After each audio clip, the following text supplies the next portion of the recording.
know what it is. It's Friday Eve.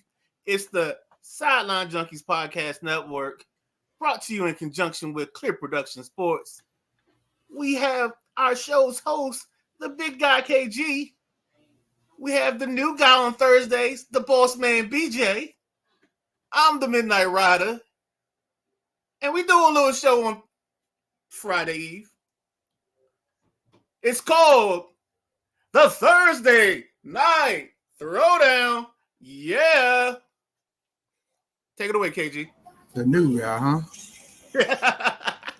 Got it. New guy. Okay. Mute button. Damn, early the mute button. Not even them. See, what happens is we live all week for Thursday Night Throwdown. I've been waiting all night for Thursday.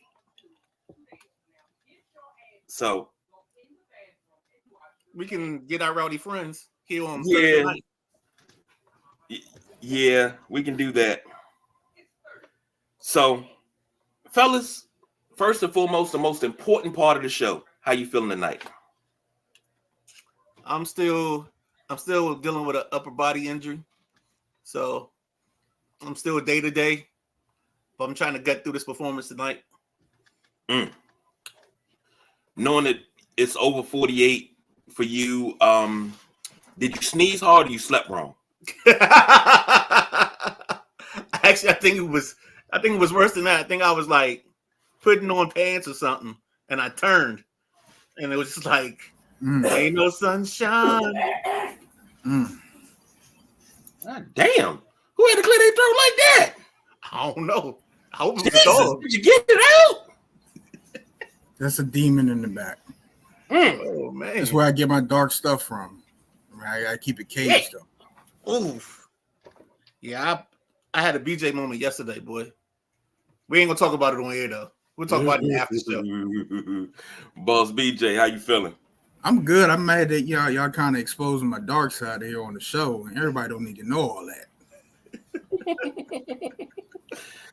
Good, wholesome young boy like you ain't got no dark side. That's right, fellas.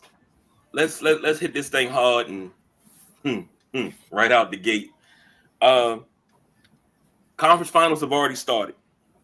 On Tuesday, game 1 in the Eastern Conference Finals was the Celtics beating the Pacers 133-128. Somebody asked the question, do you normally foul when you up 3? I hate that. That's this new age. It's why that theory and that thought process is why when you go to a game, there's a single foul line in the middle bathroom. It's because this world is just in. I don't know what is going on, man. World is going to hell in the handbasket.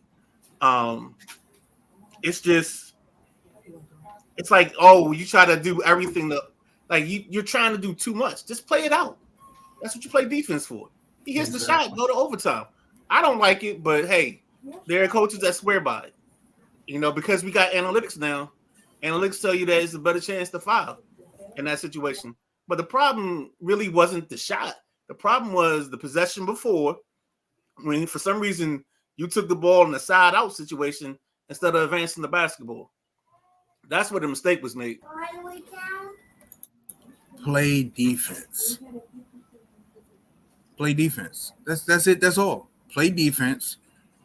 When they call timeout, y'all, everybody drawing up their play. Y'all should have something where y'all know, they needed 3, so you're giving them the 2. You're giving them certain things to take away the 3. Play defense. What are we talking about? And blitz the screen. That's it. Blitz the screen, baby.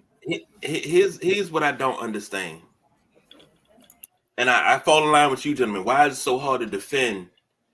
I thought that coming out of a timeout, you're up by 3. Hey, don't give up no 3s. Anything we give up the 2s. Because once they score, they gotta foul. You just overplay everything. All you do is overplay everything. You're on the top shoulder on any screen, and if anything else, you switch on everything. But I think what's happened is we have this mentality now of not losing or being scared to lose. Like, what's the worst going to happen? It's one game. You come back the next night, you play. It's like I was watching something, and Greeny was like, well, maybe they should lose this game and rest up so that way they could be full strength for game 7. Like, he always has that cockamamie theory. And I'm like, you can tell you never played. Like, you want to throw away a game? You don't know what's going to happen in the next game. Like, tomorrow's not a promise. So I hate when they do that, but he's famous for that. The Knicks should rest everybody up. If they're down at the beginning of the third quarter, they should rest everybody and come out for game 7. That was his theory. And the crazy thing is, you do that, and then you come out game 7, and Brunson sprains his ankle, and he's done for the game. You never know what's going to happen. If you can get a W, you get the W. You get the W. I don't like. Yeah, look, everybody has their own theory and how you should do things, and I think that's why everybody got a podcast and something to say. You know, it's also why we got 57 genders, but I digress. Thought it was right now. It's all we got. You know what I'm talking about? The greatest opportunity in the world is found in today. You understand that? We don't even know what yesterday got for us. You know what I'm talking about? Because it's already gone. Tomorrow, too far away. What about right now? What about right now? Huh? Would you give it all up for me right now? I got you. Let's go then. See? Right now. That's all we got is right now. Why am I resting and waiting for game 7? Why am I resting and waiting for tomorrow? Tomorrow's too far away. Yesterday's already gone. All we got is this moment. Why the hell would I give up today? That is stupid. That is lazy. That is bitch made. That's what that is. Say it again. I digress as well. Jason Tatum gave you 36 and 12 rebounds. Jaylen Brown, 26. Al Horford, 15. Drew Holiday, showing why they got him, gave you 28. White gave you 15. For the Pacers, Siakam gave you 24. Naismith gave you 14. 23 from Turner with 10 rebounds. And Siakam had 12 rebounds. Halliburton had 25. Nembhard had 12. McConnell had 13. And Obi Toppin had 15. Game 2 is tonight in Boston. I'm not going to say, Boston walks out of this with another win because that was close. But I think Boston walks out of this with another win. Fellas? I basically say I think the number tonight is 8.5. I'm gonna go ahead again. I'm gonna take the dog to cover at 8.5. I know we don't do that during the football show, but I like the 8.5 in this ball game. For the reason that I feel like Indiana's gonna be there. Indiana plays this weird style where they're constantly making runs. They'll have a lull, then they'll hit a run and get themselves back in the ball game. And sometimes that run happens back to back and it gets them out in front. And I just think Boston has this attention problem. Now, maybe the other night got their attention and they realized they got to play hard for 48 minutes, but I haven't seen Boston do that all year. So I'm gonna take Indiana to win. But I'm betting Indiana to cover. I'm gonna piggyback right off of that. Man, we talked about last time. Boston, unfortunately for Boston, this is going through the motions. This isn't important to anybody else for Boston because, like I said, they have to raise the Larry O'Brien trophy, and they haven't proved that to me. They haven't proved to me that they're going to be able to do that. Whether they get out the East Finals or not, they stop doing my eyes. I just think if Indiana gets that, they got that game one out of their system. All right, we here and let's relax and play ball. Boston is always going to have this monkey on their shoulder. And that's what they're going to be playing with the whole series because they cannot – it's so much pressure on them not to lose to Indiana because they're expected to go to the finals. And we all know that's a different type of pressure with Indiana coming in. They're the dogs. Nobody's expecting them to win. They can relax and play. You get the the excitement of that East Finals game out the way. And now I think Indiana takes game 2 in Boston, and we're going to have ourselves a series. Okay. Speaking of having ourselves a series, I think this is going to be one of those ones where it's going to be possibly 7 games. The Mavericks and the Timberwolves, game 1 was yesterday. Mavericks won 108-105. PJ Washington gave you 13, 10 from Doritos. He's a family size bag, correct, of Doritos? No, he's Daniel Gafford. Ooh, he called him by name, Daniel Gafford.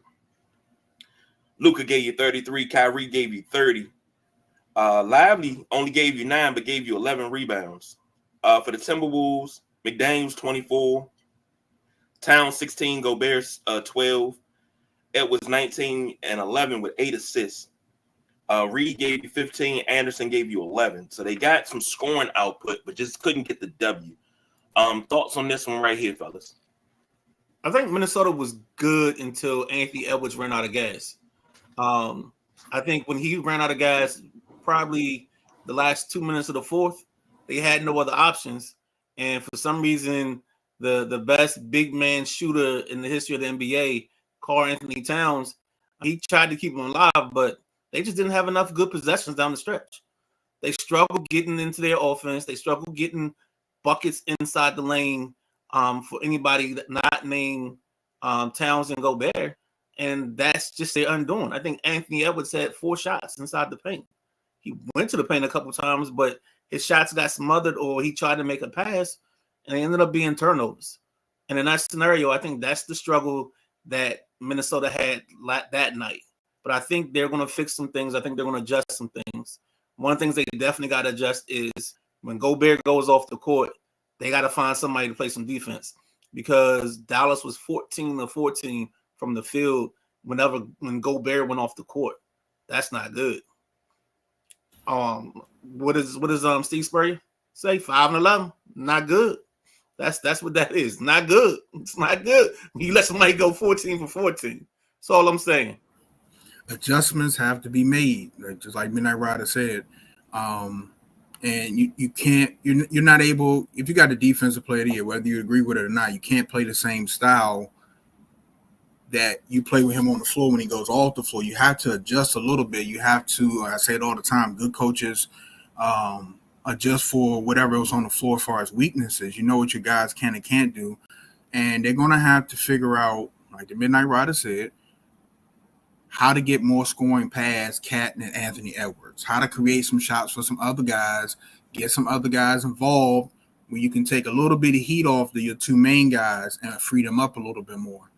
So, I don't know, man. I want Minnesota to win. I just think Denver's gonna go up 2-0 on them.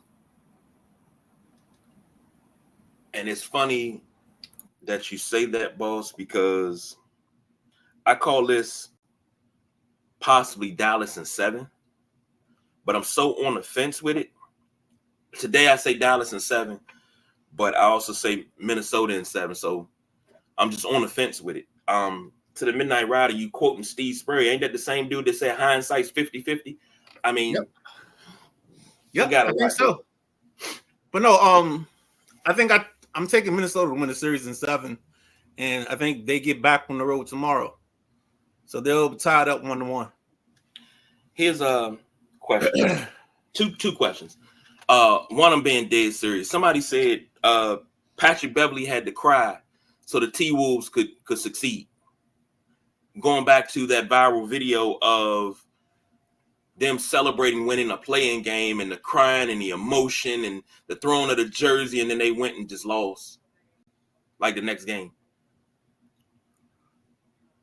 And they said that had to happen for them to get to this point. Leave that man alone. No. Leave that man alone. Leave them alone. Please leave that man alone. Leave that man alone. But they could use him. They need defense. They do. Another graphic that came up was they were the worst offensive team in the league, I think 2 years ago. They traded D'Angelo Russell. Now they're one of the best offensive teams in the league. And somebody said, doesn't that tell you something? Well, they got a young kid that's playing out of his mind, Jaden McDaniels. I don't. If you got the box score in front of you, I don't know what he did last night. I think he started out well, but I think most of his points came in the first half. I don't remember 39 seeing much points. from him. I'm sorry, 39 minutes, 24 points, 4 rebounds, 3 assists. Yeah, he got out early. So, I mean, that's another person that you just got to add to the fire. Okay. Oh, Okay. goodness. Oh, boy. Uh-oh.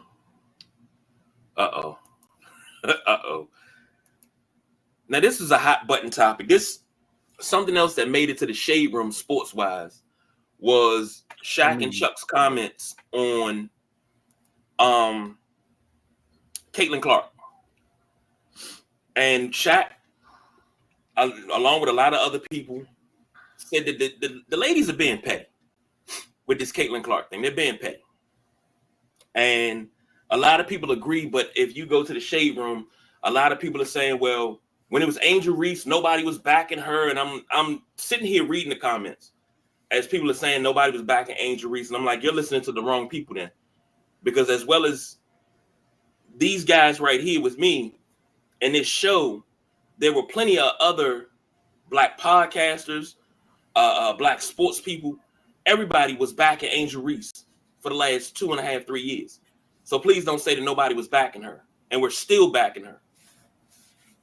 But with the comments of Shaq and Charles Barkley, are you gentlemen agreeing with what they say with the ladies being petty about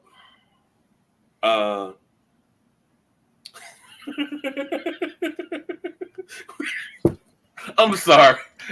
Are you agreeing with the ladies being petty with Caitlin Clark, gentlemen?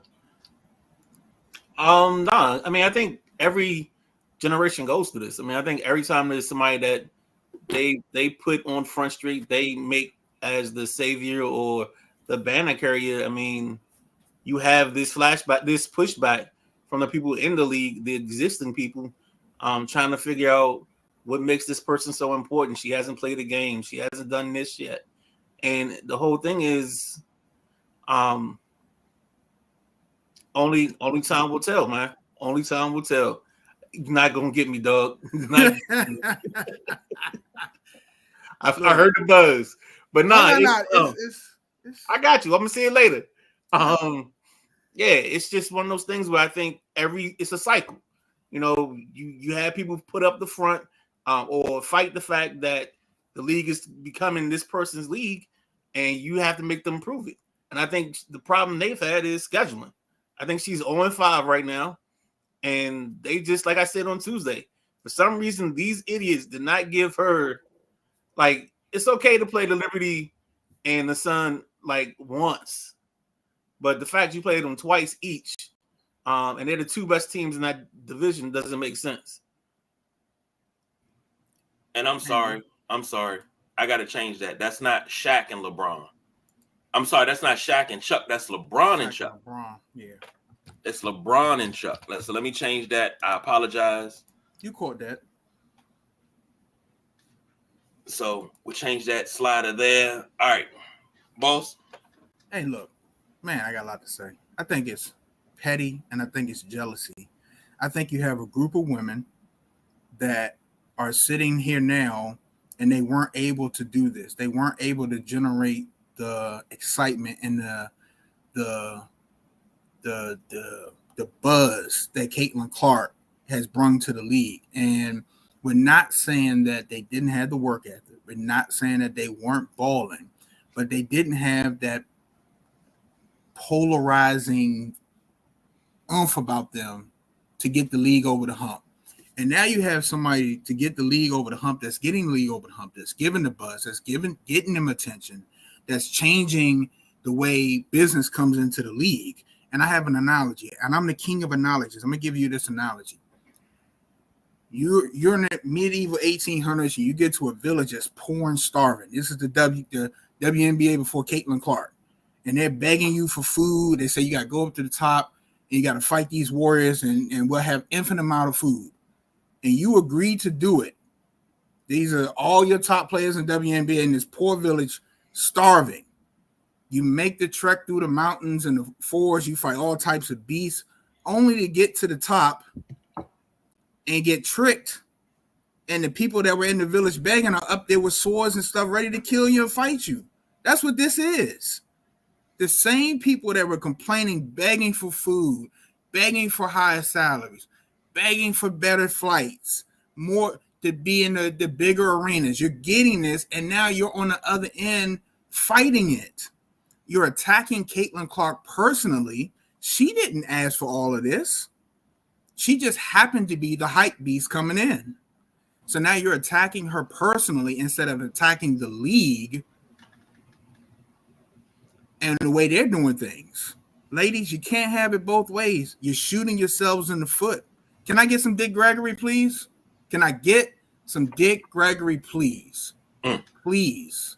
We need hot buttons, You hot keep keys. talking, man, and you shut the fuck up, huh? That's to the WNBA. Shut the fuck up. God. I mean that. No. Because we've been waiting for this. We've been waiting. We've been complaining. What channel is the WNBA on? What time is this game coming on? Who's playing? When did the playoffs start? I have stuff coming in my phone. I actually know when some games come on now. It's being promoted better. You're seeing Angel Reese. You're not just seeing Caitlin Clark. You're seeing different players. You're seeing A'ja Wilson. Actually, she begged for a Nike deal. And they're like, damn it, here, take it. What? You want here? We don't even know who you are. You want what? Okay, cool. Yeah, take your Nike deal. We'll melt some plastic cups together and have you a shoe in a couple months. We'll have a kid design it. Get out of our face. We want Caitlin Clark. We want Caitlin Clark. And I think that's what the problem is. These girls have hustled, bust their ass, grinded, and you got this woman coming in, changing the way business is done. I'm not saying on the court because she's not really lighting it up on the court right now. I think she will once she gets comfortable. And then that's going to be a whole nother story. Then there's going to be a big spoonful of shut the fuck up when she starts lighting it up on the court. Big guy, that's all I got. I got to wipe my brow. I'm getting off the camera for a second. Minute Rider? No, I think what we're forgetting is that there's a part of this world where there's times when the casuals are always the loudest people in the room. So what's happened here is the diehards that have supported the WNBA are going to be there and they staying there. The problem is now that you got these casuals interested, can you keep the casuals interested? Because a wise man once said, the greatness of Rome is but a whisper. And just like, it could be gone. That's Caitlin Clark and the fans that follow her. Poetic. And my wife said to me earlier today, she said, you have this conversation about this same topic at least 2 to 3 times a year.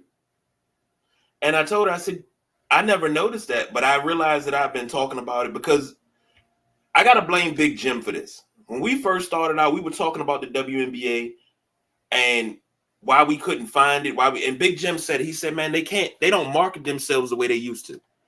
And he came up with a brilliant plan on how to market them. We'll get to that in the next segment. But here's a couple of comments about the whole LeBron and Charles Barkley. This is so irresponsible, Barkley and LeBron. The problem is no one is having Caitlin Clark. No one is saying Caitlin Clark isn't a great player, but this idea she was going to come in and dominate over these professional women was ridiculous. This rookie class in its entirety, not just Caitlin Clark, are great. And here's the thing. We know that. Nobody said she was going to come in and dominate, but everybody said she was going to come in and she was going to make an impact.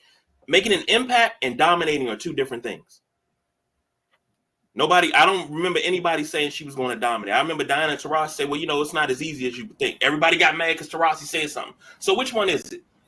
Do you want to talk about Caitlin Clark, put her in the forefront, let her be kind of the pseudo face of the league right now, so you get the viewership, you get the money, you get the endorsement, you get all these things? Or do you want her to be beat down so bad that you don't hear nothing from her? Because I'm hearing it from both ways, and you, like BJ said, you can't have it both ways. But you got to eat. The same people at the bottom of the village begging you for food, bringing the cups together. Please go to the top of the mountain and fight the beast. The beast at the top of the mountain are this. They're the same people. They know a shortcut to the top of the mountain, and they didn't change clothes into armor. And you get up there, you like, is this a movie? I just talked to y'all at the bottom of the mountain. Y'all were begging for food. Y'all had different clothes on. What is this? Y'all in armor and got swords now. I just need to get over there. I was gonna get y'all food, but what's going on? Might I have more, sir? More, sir, please. Please, sir. We only have enough soup to last the rest of the day. And we've been using that for the week. It's very thin now. Here's another comment. Stop the line. The ladies in the WNBA have not been hating on Caitlin Clark. They're showing the world that they are great. Why are all y'all NBA and former NBA players creating drama? Here's the thing. The hate has been there. I just don't like it being called hate. I mean, I think for real, they're just trying to say some facts to me. I mean, the truth is the truth. But no, see, the thing is, the hate hasn't been coming in interviews. It hasn't been coming in interview. What did you say Tuesday night? Why is it hate? It's truth. But hold on, what did you say Tuesday night? I wasn't here Tuesday night. I know you're not talking to me. But I know you're not talking to me. So I'll sit back. What did you say Tuesday? Did I say athletic arrogance? No. You said, I bet they got a couple of bounties out on her. Oh, hell yeah. That's hate. That's not hate. Everybody, you think when Wembayama came in, nobody had a dunk on Wembayama bounty? People was trying to dunk on him regardless. But he's new. He's yeah. big. He's a new tool. He's a new guy. It's athletic arrogance. They're mad. They're mad because this girl came in. It's competitiveness and it's jealousy because you have these top tier. You have Diana Taurasi. Diana Taurasi was the hot steaming when she came out. She was the thing. Okay. And they could not transcend this league. They could not take this league to the next level. So a lot of it is a lot of jealousy. And it's like, why is she being put on the throne? Hey, let her be put on the throne and shut your mouth. D her up every night. She's going to get hers eventually. She's going to break out. Whatever the case is going to be any other, whether they fire the coach or whatever the case is. And she's going to start getting out. And that's why I'm saying when she starts getting out and starts scoring and starts doing her thing, then it's not going to be anything to say on that front. But for right now, chartered flights. Y'all been complaining about that for the longest time. And the notion that everything has to happen right away. It's not going to happen right away. We said before the WNBA draft, it's going to take, this momentum is great, and it's going to take, if it keeps going, it's going to take the next CBA. It's not going to, the salaries aren't going to change immediately. But you're seeing some of the endorsement deals come in. You're seeing them getting shoes. You're seeing them in commercials. You're seeing them more now. And for that, it's just like you don't hear that thanks. And the thanks would be just shutting the fuck up. What you need to do is shut the fuck up. That's all I hear from the boss tonight. But here's the kicker. Sometimes you have to have humility. And you have to say, you know what? We on the right path. And don't get me wrong. Asia Wilson is a bona fide star. And I've said it on air. I said it off. One of the things that messed her up. Can I have a shoe deal, please? One thing I said on air and off air that messed her up was when she got into the whole Twitter argument about WNBA salaries, and people were bringing facts to her about how much money the WNBA brings in. That salary is not going to happen because the game hasn't grown to that. Yo, I can go buy the WNBA season package for $34.99. You tell me how that translates into you getting $30 million a year. I got some credit dust to help your credit score go up. But here's the thing. She went on and on and on and on and on. And I remember it because it lasted for over a couple of days. Now, that's how I found out who she was. But that's not the only one. The soccer team, the ladies soccer has done it. I'm trying not to go in the wormhole. But it's happening let me back up. Let me deep breathe. It's happening so often.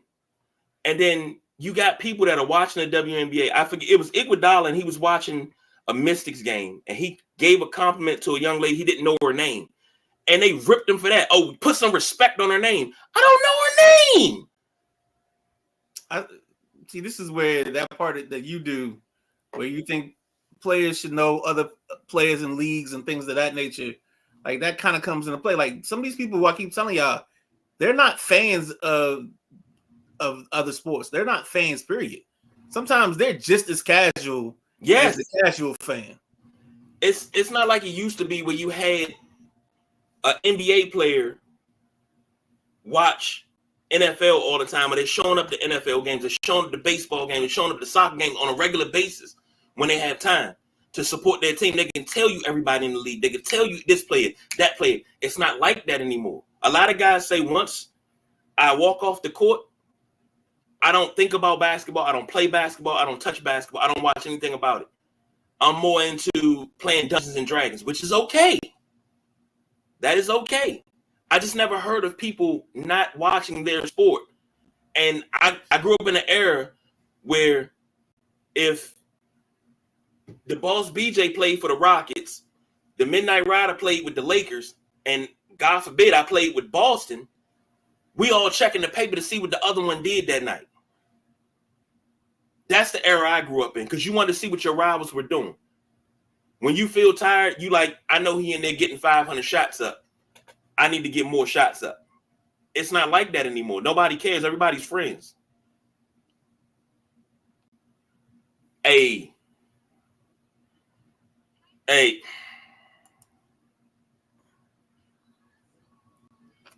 Question is, are Asia Wilson's shoes going to be made of the same material as Shaq's shoes? That's next level, man. That's next level. I just want to know. I mean, are they going to be made in the same factory? I mean, Shaq made that call to prove his shoes were the same material and stuff as, his competitors. I mean, are they going to make Asia Wilson shoes in the same factory? Now, here's a. Let me ask you the bigger question. When her box comes, is it going to have a stick on it say, these shoes, if you have a peanut allergy, these shoes, you may not want to wear these shoes. You are a rough customer today. Now, state of the WNBA. This is a good segue. Hey, them Kyrie joints that he had on in game 1 is hot, man. I'm gonna cop me a pair of those. Man, they not even in the tennis section. They in the moccasins. When they're gonna be hot, because when you put them on, I'm gonna light them mothers on fire. Go ahead and put them things on. You're gonna be like, you smell something burning? It's your feet. Take them shoes off. Jesus. State of the NBA. Them the chief white ones. State of the WNBA, I should say. Here's the thing, fellas. You got to look at this at the WNBA as a whole. And if you look at the WNBA as a whole, their numbers are up. Revenue is up.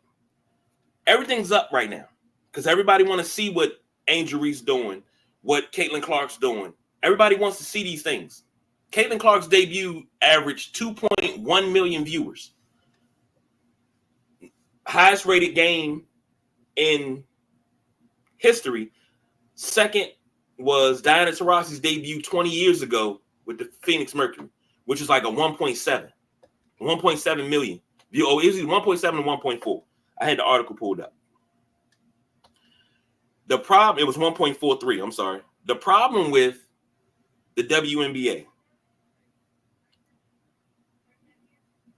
you're putting games on the same night that the NBA is on, but you're putting it on earlier. It's not going to work. You're putting games on Sunday. They got a triple header on Sunday, and then they got a NBA game that night. I mean, that could be great. It could be a great segue, but what is it going to work? This is still behind. You got NBA playoffs.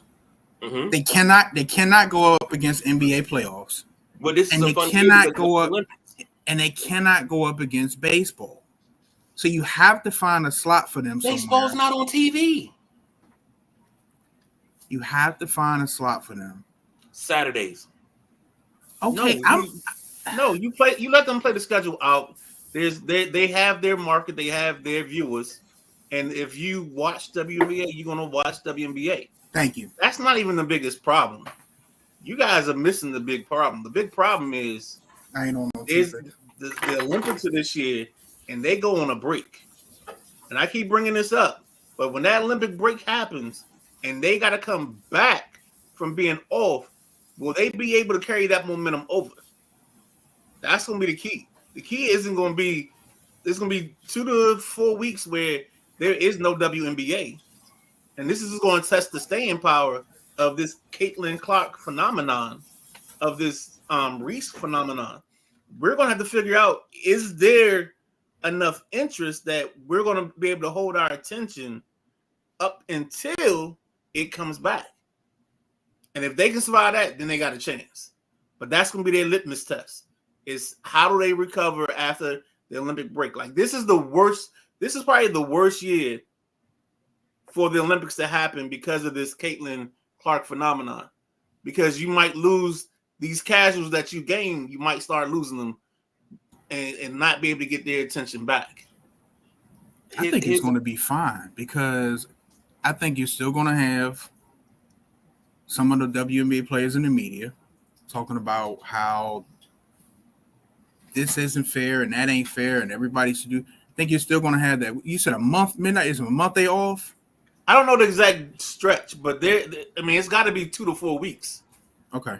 Because you got to give them time, to train and then, or to play whatever, and then you got to give them a time to come back. So it's got to be somewhere in that range. I think it's going to be fine. I think when they come back, they'll still have the momentum. This pushes like the Bitcoin push past 60,000, and then it might drop a little bit. It went up to 67. It might drop down to 61, but you're still excited about it. You're still holding it because you like it's still gonna go up. I think it's gonna go up some more. So I think it'll hold. I really do. I think is what they have right now, and we talked about this, bottling this and just keeping it going. But I think they have enough mouths of the South to also keep it going. And like I said, and I'm not trying to be funny with that, but and you also have the ladies that are being thrown into the media, Angel Reese and Asia Wilson, and you have all these other ladies that you're seeing on a regular basis now. You have the ladies that are on that are going to the podcast and different shows. So you're gonna see more of them. And if they're smart during that break, they probably invite some of them to different events. You know what I'm saying? In their cities and stuff, so you can see more of them. That's what the NBA players do. So I think they're good. Here's a thought. You take the momentum that and I'm not sure who's on the women's team, because that's another thing. With the run up to the Olympics, you should have been talking about who's on the USA women's team. Just like you did in 96, because those ladies that played in 96, all of them went to the WNBA and the WNBA and the ABL, and everybody was with it. And it was such a high. You was like, all right, let's run. Let's go. You gotta take these opportunities, and you have to market yourself. Every 3rd to 5th commercial on TV should be advertising a WNBA game. You should have a WNBA. That's too much. Show. That's too much. You remember Dennis and Menace when he was feeding Christopher Lloyd the beans? That's what you're gonna get to. Not every 3rd or 5th commercial. You still have to balance it out so that you're not overfeeding people. It has to be balanced, and you have to you can't force it to people and be like, I forgot the event when they took the football game off TV to play the movie. Heidi. You can't do that to people. You can't. You sit down and watch, Bad Boys 2 coming on, or Martin episodes and reruns, and they like, got you, WNBA game, right in the middle of it. You can't do that. So I think too much is too much. You can't do every third commercial. That's just like then you're gonna be like, you're gonna get your phone, but let me cancel this season subscription. This is ridiculous. But Matty Ice says don't have the budget for that type of ad space. And here's the thing. The biggest question most people have is, where do I watch a WNBA game? How do I know what they're on? You have to do some sort of advertising. They gotta have a big enough budget to at least get 2 or 3 commercials on. Well, they do a thing with Ion, so I know games on Ion. That's what I do know. Outside of that, I think there's a ESPN schedule, but just so you know, that break is from July the 21st to August the 11th. Okay, not quite a month. But the break might be longer than that. Let's see if we can get more, because this article doesn't do a good job. There'll be no regular season contest. No, that's not right. Oh, yeah. So it's July 18th to August 14th. There we go. Matty Ice. We don't even know where baseball games are on, and they have lots of money. Exactly. Well, that's because Rob Manfred doesn't want people to actually watch baseball games.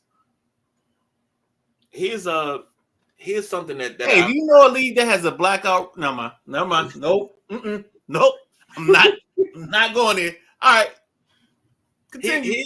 Here's something that I don't like about. We were talking in the last segment about casuals. You ask a casual, you got all this to say about Caitlin Clark and nobody's being petty. How many games have you watched this year? Oh, I don't watch basketball. Did you buy the WNBA packs? No, I don't subscribe to that. Then how can you get mad about somebody not supporting something that you don't even support? Keep your mouth off of business that doesn't belong to you. Mind the business that pays you. This ain't it. I think Bill Burr, in one of his great comedy specials, and you get a chance, you can look it up. It is his thing on the WNBA, and he talks about all the people that are complaining, and he says just that. Like, you got to put your money where your mouth is the short version, because I'm not going to take away from the essence of the joke. So if you want to hear the actual joke, he talks. You can find it on a reel. You can find it on YouTube. But it's his WNBA take. And yeah. So I know it's a long-term process. And they are moving. It's like a roller coaster. They're going up the hill. You hear it going up. But how do they get to the top and not fall back down to the bottom again? Because they had this before. What do they have to do to not fall back down to the bottom and just take this and get over that crest? And Maddie said, come on, Midnight Rider, I set up on a tee for you. And I was waiting for it. I think I gave you enough Tuesday. No. Me and Manfred. Oh my gosh. This is what happened. Matty Ice coming down the right side of the floor. He looks over. All he hears, whoop, whoop, and he laid it up there. All you got to do is go catch that joint like Rain Man. Nah, you just look at it. It's like, okay. He set you up perfectly. I know he did. That's why I'm not taking the bait, man. No, because then we're gonna be another 15 minutes, and then we're gonna try and figure out what the rest of the show is. And I knew what he was doing, because he knows that's all you got to do. So it's like the wind-up toy, you know what I'm saying?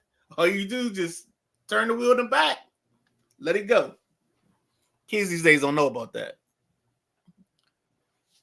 So what can be done so this momentum can keep going?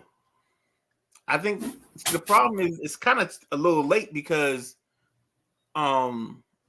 the schedule and we're already in the season. But I think you got to start making sure you put the right matchups on TV. And yes, you're going to be Caitlin Clark heavy because it's just like when Colorado won its first game, all of a sudden everybody wanted to see Colorado. Now, a lot of those people that wanted to see Colorado fail. And I think some of right now what we're getting from Caitlin is you got a group that wants to see her succeed, and you got a group that want to see her fall on her face. So they're going to be interested for a while. And then we got to figure out if this girl can play. And I think that's one of the keys. I think the other keys is highlighting these young ladies when they come up. When you get the Reese versus Asia, when you get certain games, you put that on Front Street. Like that should be your hype commercial. Your hype commercial should be Ionescu against what's the young lady from Ionescu versus Caitlin Clark. Even though we know it's a mismatch, still that's got to be the headliner. Like you got to use what you have. And this young group of young ladies that came up, maybe you got to get Reese and the young lady from South Carolina, Cardozo.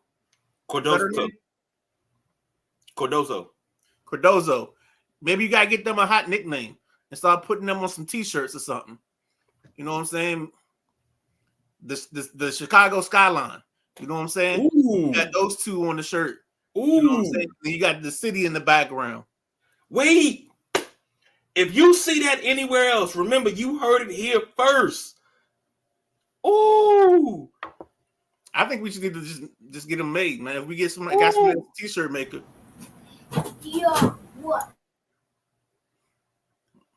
Oh man, hold on. Oh my goodness. Camila Cardoso and Angel Reese, the Chicago skyline. Wait, you heard it here first. Look. I gotta tweet it out because if you don't tweet it out, they're not gonna see it and they're gonna believe it's their idea.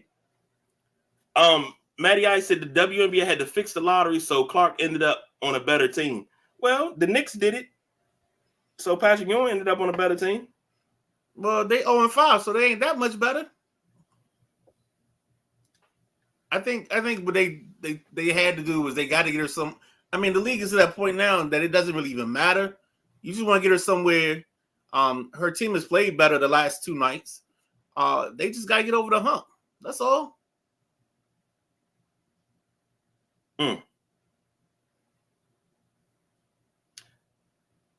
Are you tagging the WNBA in that? Yeah, you heard it here first. Did you tag? Like, what's your ads on this? Please elaborate. I'm working on that. I'm working on the WNBA. Well, I don't want to. I'm working on Angel Reese, and I got to find Camila Cardoso. Okay. I thought we were following her. All right.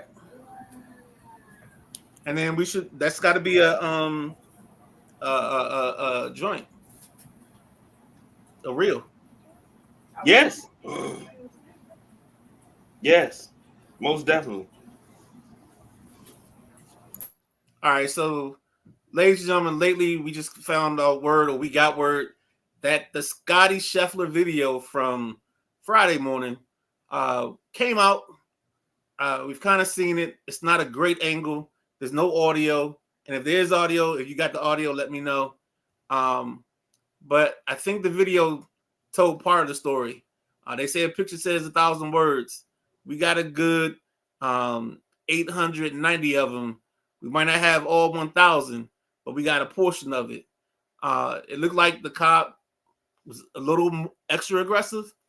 It doesn't seem that Scheffler did much to antagonize the officer.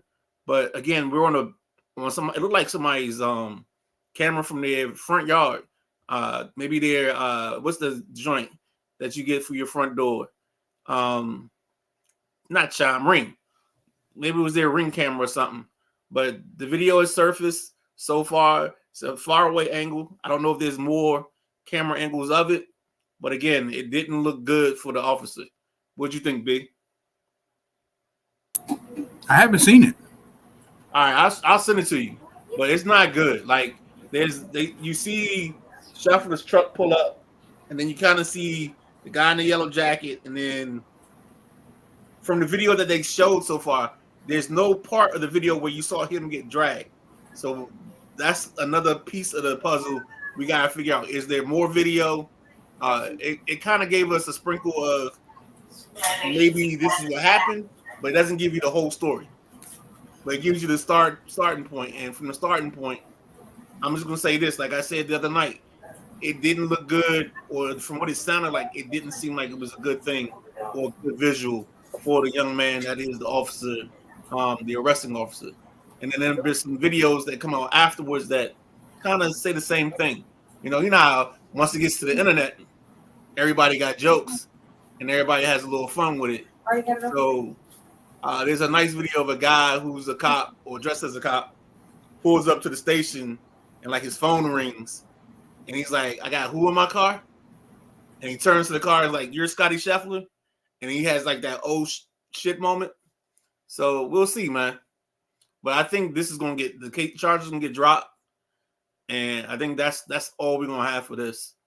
I don't think much more is gonna come from it, even though the mayor and somebody else came out today saying that we haven't dropped charges. We're going to pursue this to the fullest, but I don't know if they want to take this to the fullest. It just doesn't look good for them.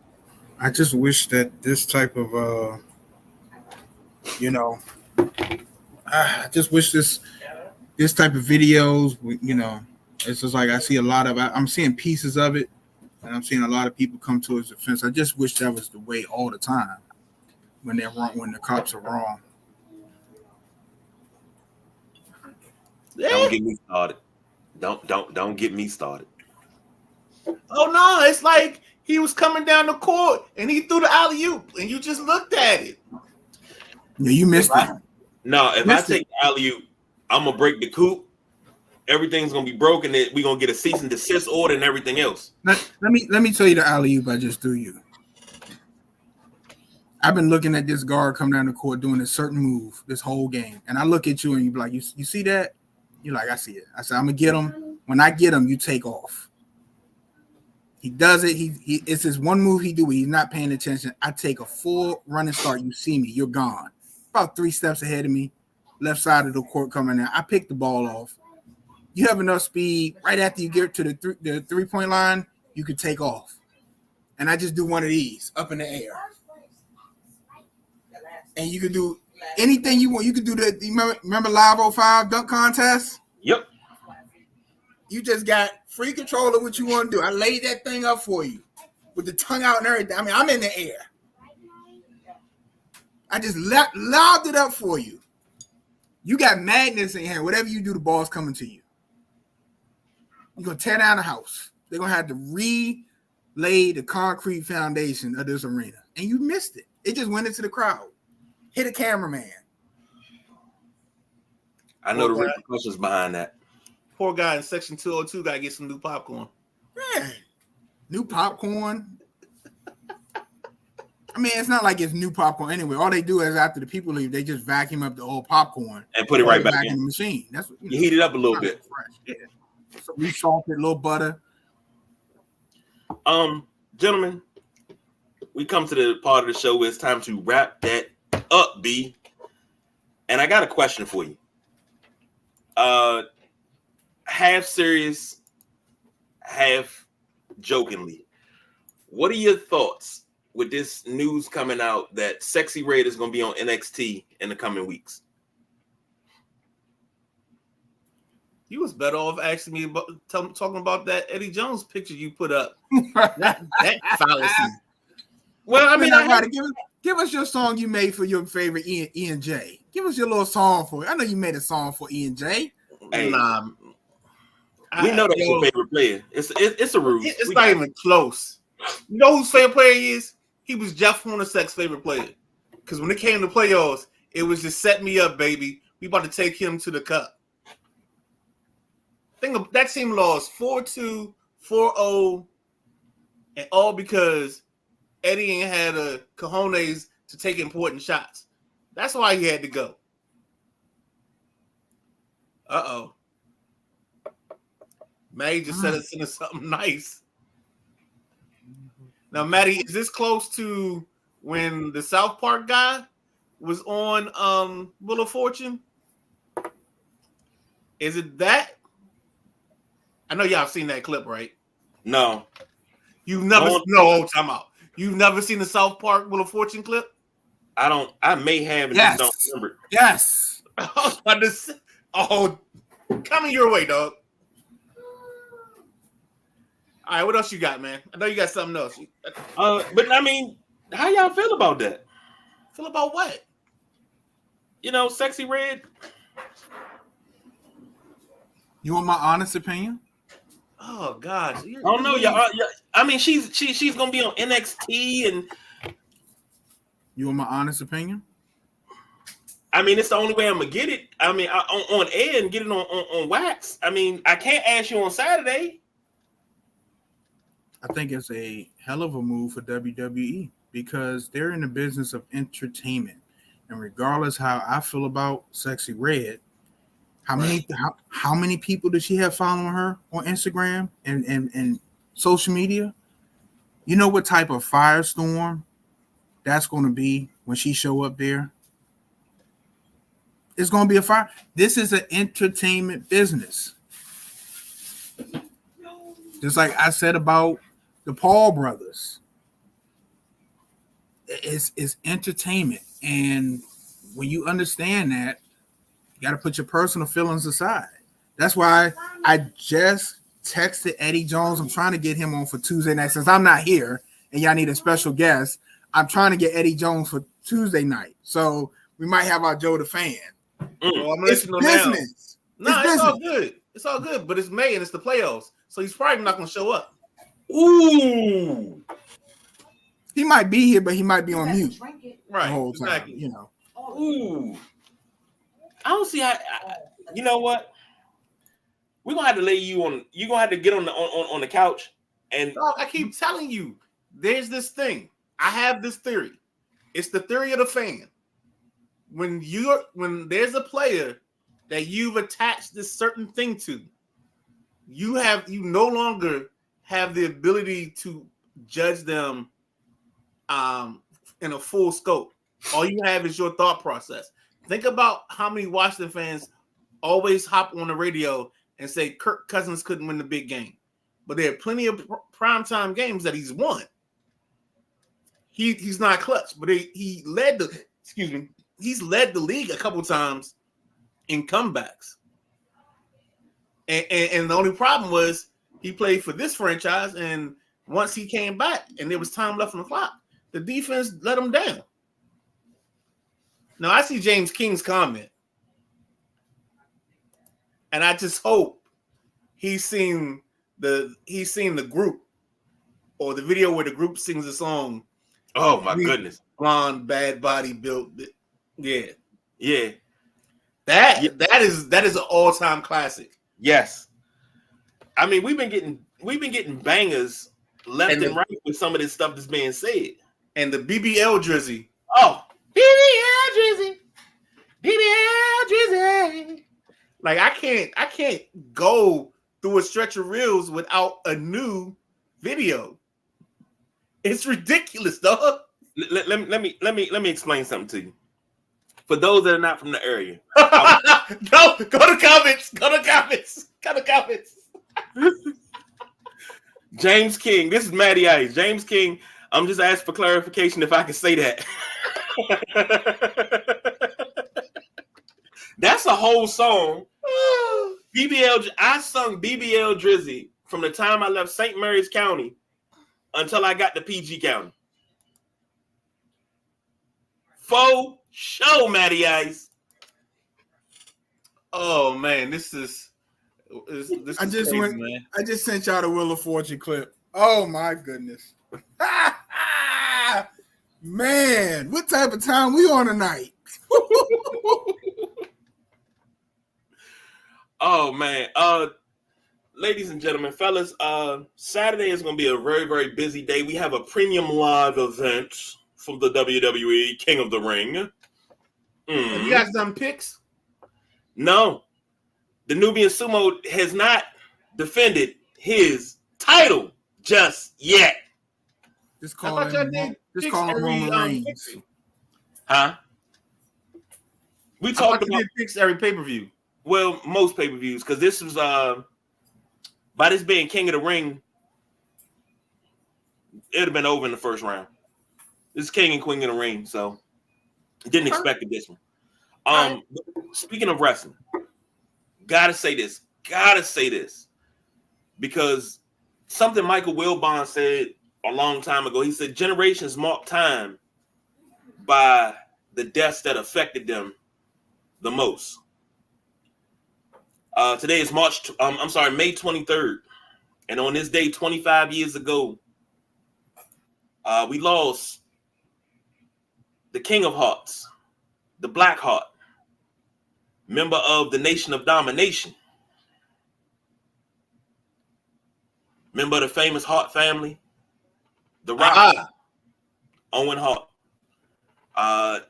What's crazy is the man to my, I guess you could say that's my right, but I didn't know anything about it until I got to school the next day.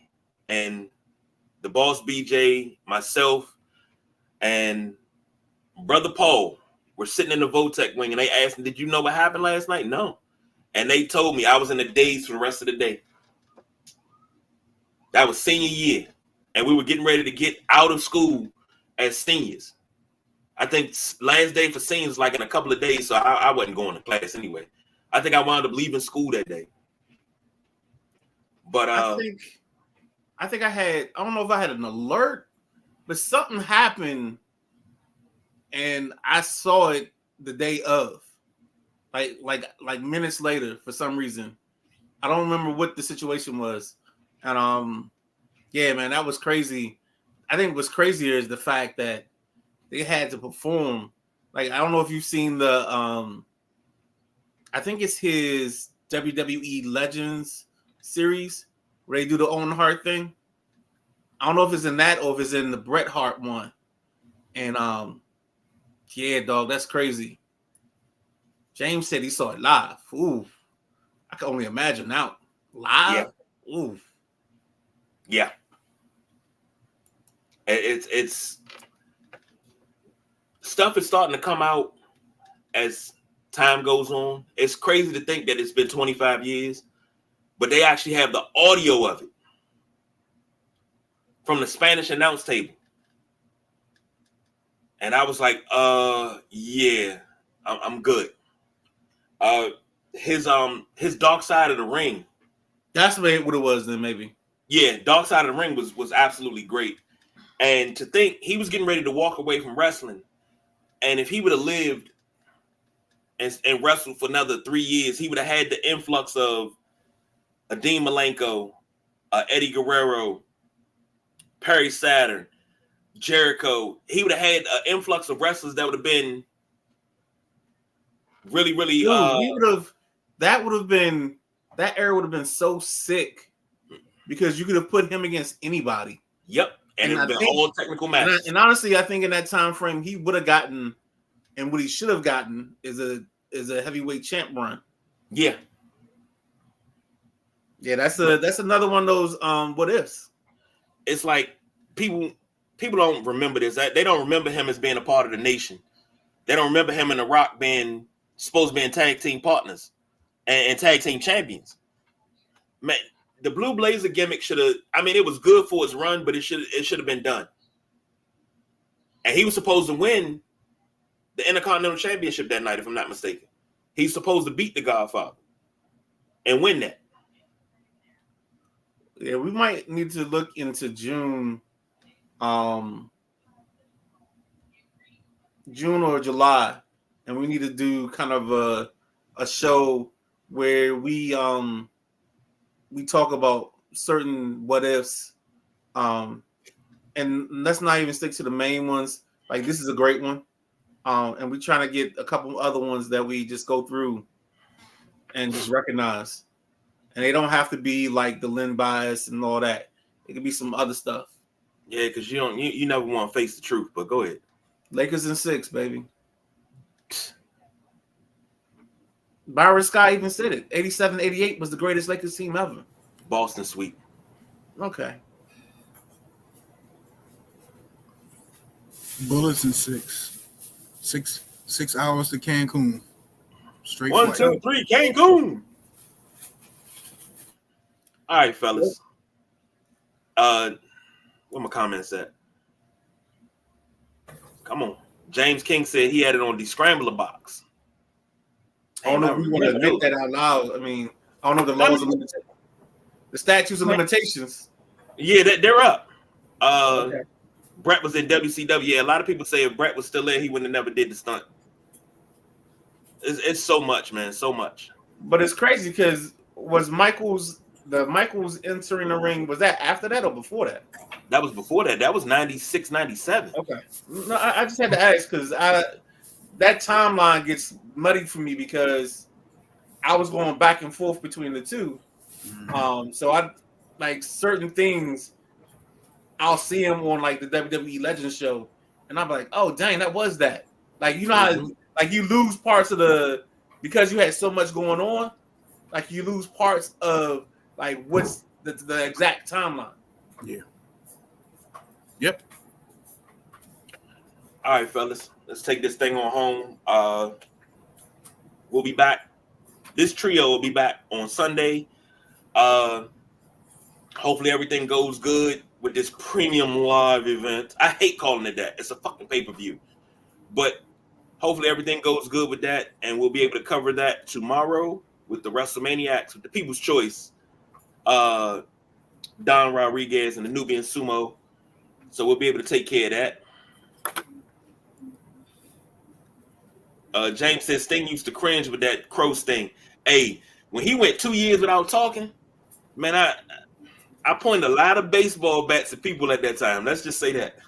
That was Huh? That was like, how do you build a character around him not talking? It's almost